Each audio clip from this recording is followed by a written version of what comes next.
11 subject biology chapter 7 structural organization in animal. आपका chapter 7 है structural organization in animal, प्राणियों में संरचनात्मक संगठन, जिसमें आज आप लोगों का पार्ट 3 है। टॉपिक 1 पढ़ाया जाएगा। टॉपिक 1 क्या है? अर्थवर्म। टॉपिक 1 क्या है? अर्थवर्म। अर्थवर्म जिसे हम क्या कहते हैं? केंचुआ कहते हैं। आज हम केंचुए के बारे में क्या करेंगे? आज हम केंचुए के बारे में अध्ययन करने जा रहे हैं। केंचुआ में ये सबसे पहले ये देखते हैं कि केंचुए का जंतु वैज्ञानिक नाम क्या होता है। देखिए, केंचुए का जूलॉजिकल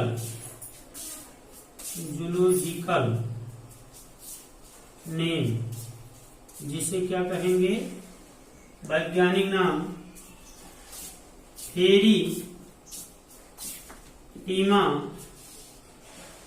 पासथीमा। ये वैज्ञानिक नाम है। फेरीटीमा पासथीमा क्या है? वैज्ञानिक नाम है।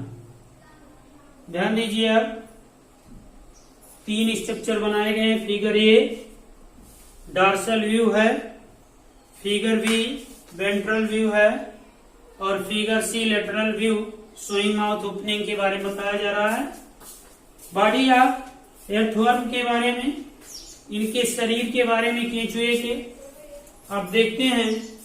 केंचुए में एक बीच में क्या होती है? बीच में एक डॉर्सल लाइन होती है केंचुए में, जैसे जो चमकीले भाग में दिखाई देता है। यहीं से केंचुए को 2 भागों में बराबर 2 अर्ध भागों में बांटा जा सकता है, क्योंकि इन जो ये लाइन होते हैं केंचुए के बीच में, यही शरीर का बंटवारा करते हैं। ये शरीर को क्या करते हैं? 2 भागों में बांट देते हैं। केंचुए में 120 खंड पाए जाते हैं। कितने खंड होते हैं? 120 सेगमेंट खंड। 120 खंड पाए जाते हैं। केंचुआ क्या है? केंचुआ द्विलिंगी जंतु। कौन सा जंतु? द्विलिंगी जंतु है। इसे बाईसेक्सुअल कहते हैं। क्या कहते हैं? बाईसेक्सुअल, द्विलिंगी जंतु कहते हैं। क्यों द्विलिंगी जंतु केंचुए को कहा जाता है? क्योंकि एक ही शरीर में इसके मेल तथा फीमेल दोनों के जननांग उपस्थित होते हैं, जिसे द्विलिंगी कहा जाता है। अब आइए देखिए, ये तो आपका फीमेल जेनेटिकल अपर्चर है, और ये आपका मेल जेनिटल अपर्चर।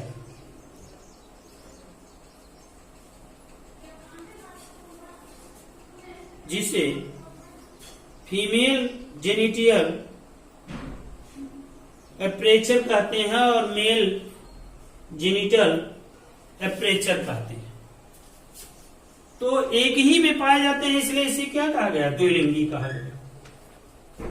आप देखेंगे ऊपर की तरफ क्या पाए जाते हैं? इसे प्रोस्टोमियम होता है, जहां पर इसके माउथ के अंग होते हैं, मुख के अंग होते हैं। प्रोस्टोमियम।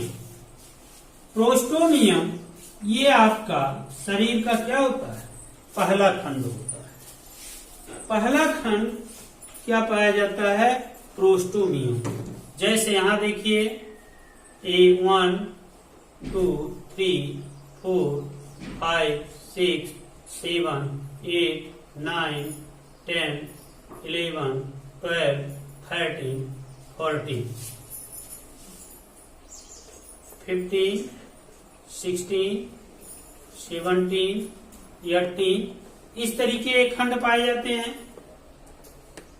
माउथ के बाद इसमें यस के आकार का सीटी पाया जाता है,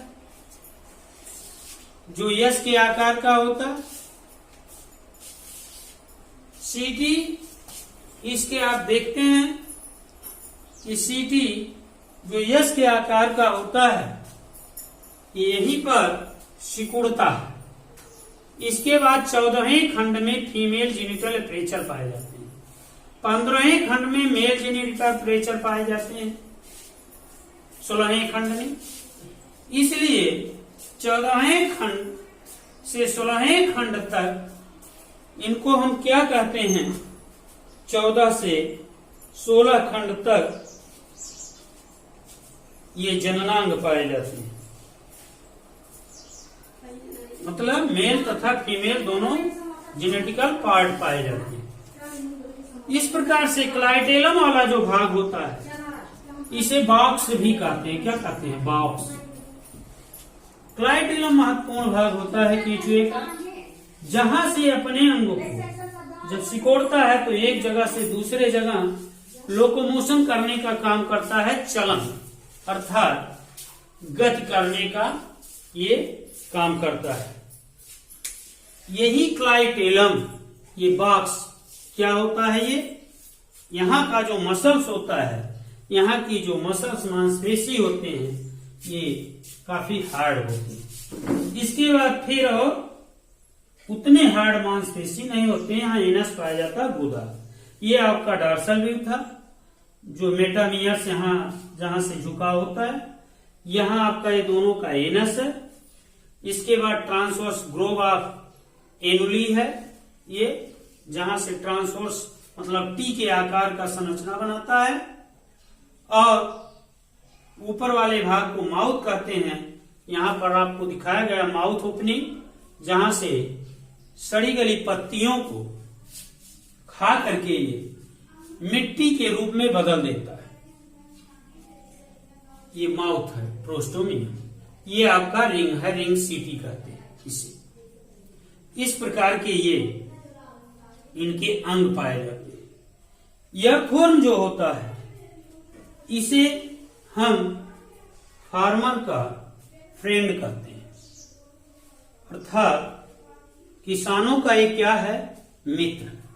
क्यों मित्र होता है? केंचुआ किसानों का मित्र क्यों माना गया? क्योंकि केंचुआ ऊपर की सड़ी गली मिट्टियों को या खरपतवार को खा करके पुनः मिट्टी में बदल देता है, और ऊपर की मिट्टी नीचे और नीचे की मिट्टी ऊपर लाता है। इसलिए केंचुए के कारण खेत की उर्वरा शक्ति क्या होती है, बढ़ जाती है। इसलिए जो फसल बोया जाता है वो अच्छा प्रोडक्शन देता, उत्पादन देता है। इसलिए इसे केंचुए किसान का क्या है, केंचुआ मित्र है, मित्र के रूप में इसे माना गया है। तो जिस खेत में केंचुए की मात्रा अधिक होती है उस खेत की उर्वरा शक्ति अधिक होती है, अधिक बनी रहती है, क्योंकि ऊपर की मिट्टी को नीचे और नीचे की मिट्टी को ऊपर बदलने का काम केंचुआ करता है। ये होल बना करके, उस मिट्टी में होल बना करके कम से कम ये 20 सेंटीमीटर, 15 से 20 सेंटीमीटर के होल के अंदर ये केंचुए पाए जाते हैं, जो कि अपना ये आवास बनाते हैं। अर्थात केंचुए का आवास क्या होता है, होल होता है। ये नम तथा गीली मिट्टियों पर अधिक रहते हैं, क्योंकि नम तथा गीली मिट्टियों पर इनका आवास इनके लिए अडॉप्ट होता है, इनके लिए अनुकूलित होता है। इसलिए ये ऐसे जगहों पर रहते हैं जहां की मिट्टी क्या होती है, नमी होती है। कुछ जहां पर पानी भी पाए जाते हैं कम पानी पाए जाते हैं वहां की मिट्टियों में भी केंचुआ रह सकता है, क्योंकि ये स्थलीय है और इसके शरीर पर एक ऐसा पदार्थ पाया जाता है, जब हम केंचुए को पकड़ते हैं तो केंचुआ निगल जाता है, सरक जाता है, हाथ से इधर उधर चला जाता है। क्यों ऐसा? वो कौन सा महत्वपूर्ण पदार्थ है जो केंचुए के शरीर पर, बॉडी पर पाया जाता है, जिसके कारण इसमें फिसलन अधिक होता है? वो महत्वपूर्ण पदार्थ ग्लिसरॉल एल्डिहाइड जिसे कहते हो, उसी में ग्लिसरॉल नामक पदार्थ इसमें पाए जाते हैं, जिसके कारण केंचुआ फिसलता है और ये अपनी मांसपेशियों के द्वारा ही गति करता है, क्योंकि इसमें बोन नहीं पाया जाता है। और केंचुए में जो रुधिर परिसंचरण तंत्र होता है वो बंद रुधिर परिसंचरण तंत्र पाया जाता है, जिसे क्लोज ब्लड सर्कुलेशन कहते हैं, बंद रुधिर परिसंचरण तंत्र कहते हैं। अर्थात केंचुए में कौन सा पाया जाता है रुधिर परिसंचरण तंत्र? बंद प्रकार का होता है। इसे हम जो है वैज्ञानिक नाम आपको पहले ही बता दिया गया है। केंचुए का वैज्ञानिक नाम फेरिटीमा पास्थीमा होता है। आज का टॉपिक यहीं पर एंड होता है। Thank you.